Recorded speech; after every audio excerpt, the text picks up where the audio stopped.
Assalamualaikum warahmatullahi wabarakatuh. Izin memperkenalkan diri, nama saya Fahra Oktaria dengan NPM 2201051028. Di sini saya akan menjelaskan materi tentang penyusutan, amortisasi, dan revolusi. Pengertian umumnya yaitu penyusutan deobstruction, pengalokasian sistematis atas harga perolehan harta terwujud selama masa manfaatnya, termasuk dalam pasal 11 Undang-Undang PPH. Contohnya yaitu mesin, kendaraan, bangunan, dan peralatan kantor. Amortisasi, pengalokasian harga perolehan atas harta tidak berwujud seperti hak paten, lisensi, goodwill, atau perangkat lunak, termasuk dalam pasal 11 ayat Undang-Undang PPH.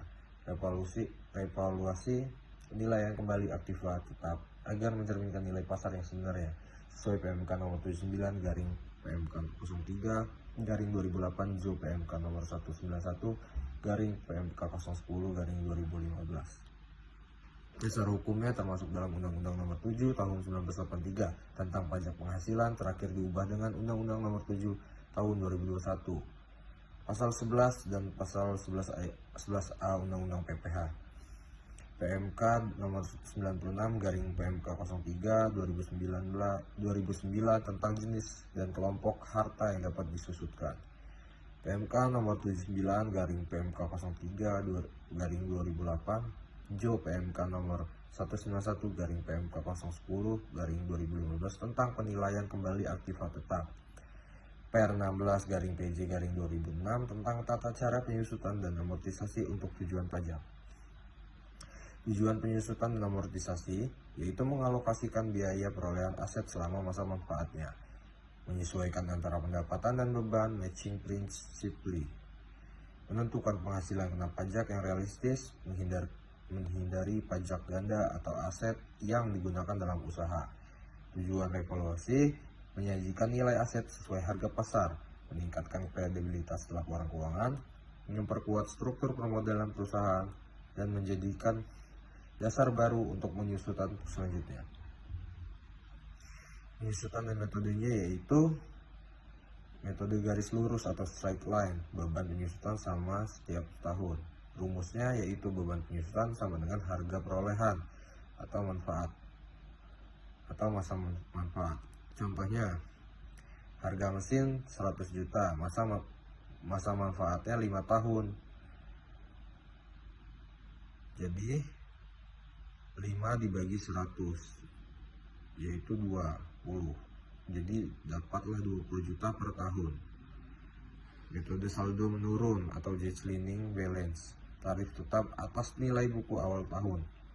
Beban menurun tiap tahun, contoh 25% kali 100 juta sama dengan 25 juta per tahun pertama.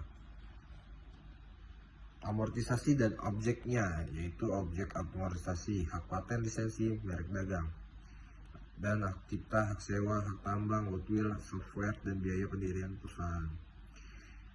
Metode amortisasi yaitu garis lurus, saldo menurun untuk pengeluaran tertentu. Revaluasi aset dan ketentuannya yaitu revaluasi adalah penilaian kembali aktiva tetap agar sesuai dengan nilai pasar wajar. Ketentuan utama PMK 191 garing 2015 hanya untuk wajib pajak badan dalam negeri harus dinilai oleh kantor jasa penilai publik atau KJPP.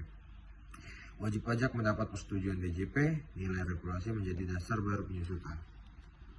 Tantangan implementasinya yaitu penentuan masa manfaat aset yang tidak seragam, biaya dan perolehan revaluasi yang kompleks, kesalahan penerapan metode penyusutan, kurangnya pemahaman wajib pajak terutama UMKM.